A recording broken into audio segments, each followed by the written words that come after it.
true spiritual insight that I had never had before.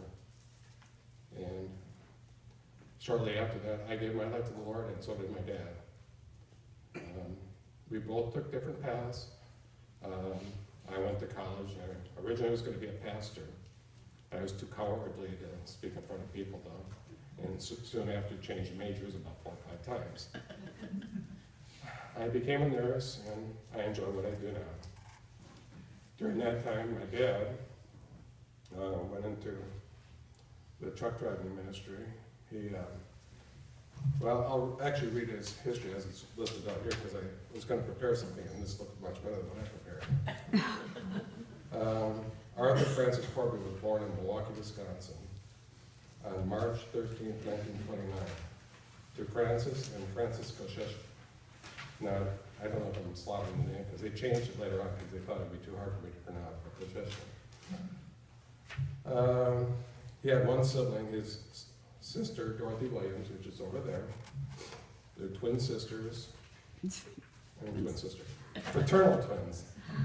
They're not sisters, no sex change. He had 3 children, myself, Randy, Christopher and Joshua. Christopher's there and Josh is right here. And then I have my son, John, and my wife, Elaine, and my mom, all you all. And we have relatives from Wisconsin, Sandy and Sarah, and they're in the second row there.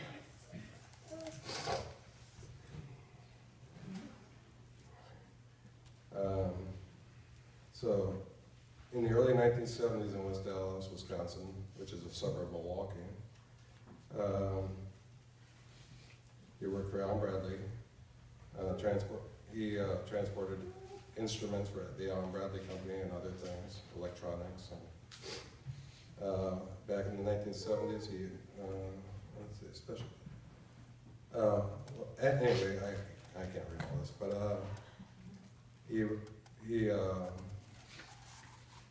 he found Christ, and he became a ravenous reader.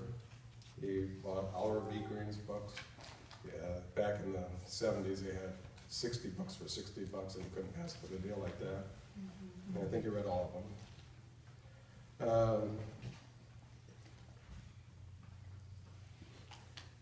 While attending the Catholic Charismatic meetings, he realized he was a sinner and he was separated from God. He asked Jesus to forgive him for his sins and believed in Jesus and realized there was nothing that he could do to earn his way to heaven. Jesus paid the price to be reconciled to God.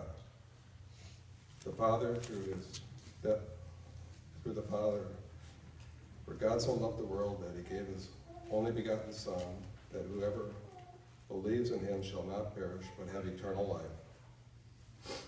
Art learned a lot about Christianity over the next few years, and while I went to college, he went and got involved in Transport for Christ, which is a ministry that they have a chapel. They bring out the truck stops and they minister to people that can't make it to church on Sunday. They would go to truck stops like around here. They went to Fairfield. He was also instrumental, Transport for Christ. My dad was instrumental in starting an association of Christian truckers. There were some doctrinal differences and they decided to go separate ways. So they started that up and they have a truck now that goes to different truck stops and ministers. So he would go on Sundays, and he had a friend, Ron Mansky, who was a minister, and he would knock on truckers' doors, and I always thought that took a lot of bravery to knock on doors and invite people to come to the service.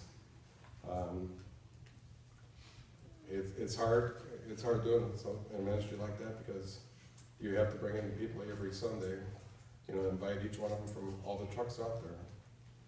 And you got to share the gospel with all of them, or with whatever ones were accepting of it.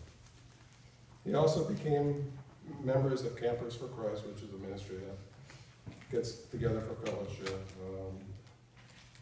And he also was in Friday Bible study groups. He was a wonderful man and he will be missed. We were at the bedside. My brother Chris and I were talking, and suddenly his breathing just slowed down.